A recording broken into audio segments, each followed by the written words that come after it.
Not all storms come to disrupt your life. Some come to clear your path. In relationships, it's often not the loud signs that harm us most. It's the quiet ones our reason overlooks.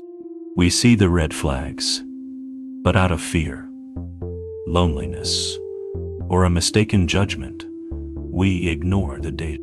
We tell ourselves they'll change, that we're being too sensitive, that things will get better. But the truth is, red flags are reason's early warnings. They are not just signs to run. They are signs to wake up, to become rational, to protect our inner citadel.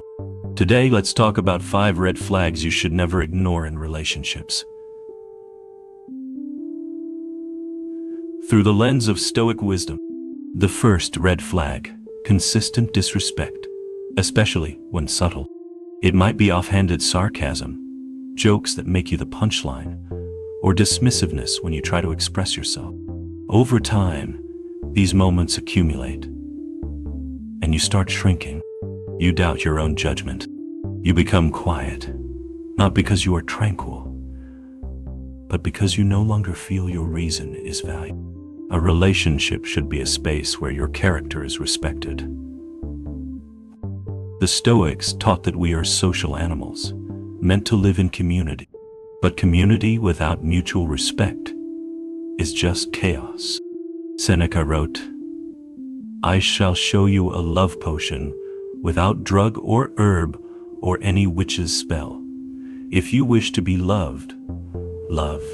But love, for a Stoic, begins with self-love, which is inseparable from self-respect. If someone's words make you feel small, if you're walking on eggshells to avoid their disdain, this is not a partnership. It's an erosion of your soul. The second red flag: emotional manipulation, especially when wrapped in guilt. This often looks like, "If you truly cared, you would do this," or silence and withdrawal as a form of punishment. This is not communication. It is a violation of reason. Stoicism teaches us that our turmoil comes from faulty judgments. Emotional manipulation arises from another's faulty judgment that they have a right to control you. True partnership respects the other's ruling faculty, their freedom to choose. It does not bind with threats or guilt. If someone constantly uses your kindness as leverage, that's not a partnership. It's emotional extortion. And a virtuous life should never feel like a debt you are endlessly repaying. The third red flag: inconsistency. When words and actions are at war, they say you are important, but their actions tell another story. They make promises but keep forgetting them. Epictetus taught, "First say to yourself what you would be, and then do what you have to do." No matter how beautiful the words are, if the actions don't follow, the truth will reveal itself. Inconsistency creates confusion, and confusion is the enemy of reason. A rational partnership is not just spoken. It is demonstrated repeatedly through virtuous action.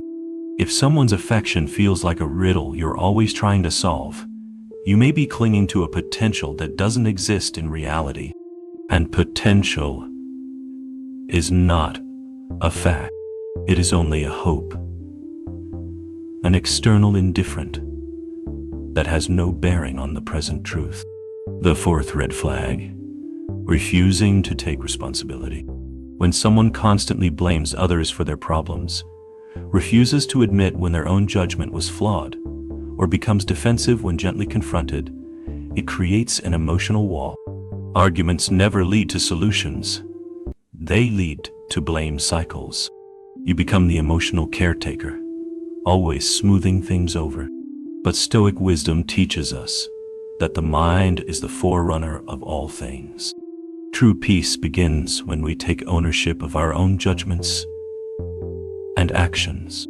A person unwilling to self-reflect will keep repeating the same errors, harming not only themselves but those closest to them. In a healthy partnership, both people can say, My judgment was an error. I will correct my course. Without that, it's not a partnership. It is a performance, with one person doing all the rational labor. And the fifth red flag: when your inner peace is constantly disturbed. It's not always about what they say or do. Sometimes it's about the cumulative effect of the relationship.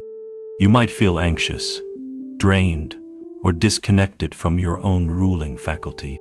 You spend more time recovering from the relationship than flourishing within it. The Stoics taught that tranquility is our natural state, when our minds are aligned with reason. If being with someone constantly pulls you out of balance, if your reason is always on high alert, if you feel like you're losing command of yourself bit by bit, this is your reason speaking. As Seneca said, if you wish to be loved, love. But sometimes, the most loving thing we can do for ourselves is to walk away. If it costs you your peace, it is too expensive. Red flags aren't always obvious. Sometimes they arrive quietly, through unspoken disdain and crossed boundaries. You don't need a dramatic reason to listen to your reason. You don't need permission to choose tranquility. And you don't need to keep proving your worth to someone who doesn't recognize it. Marcus Aurelius wrote to himself, "The happiness of your life depends upon the quality of your thoughts. So give yourself the rational respect you keep trying to earn from others." If this message resonated with you, take a deep breath. You're not alone. You're exercising your reason. And if you'd like to walk this path of clarity, virtue, and self-command, feel free to subscribe. Let's keep growing stronger together.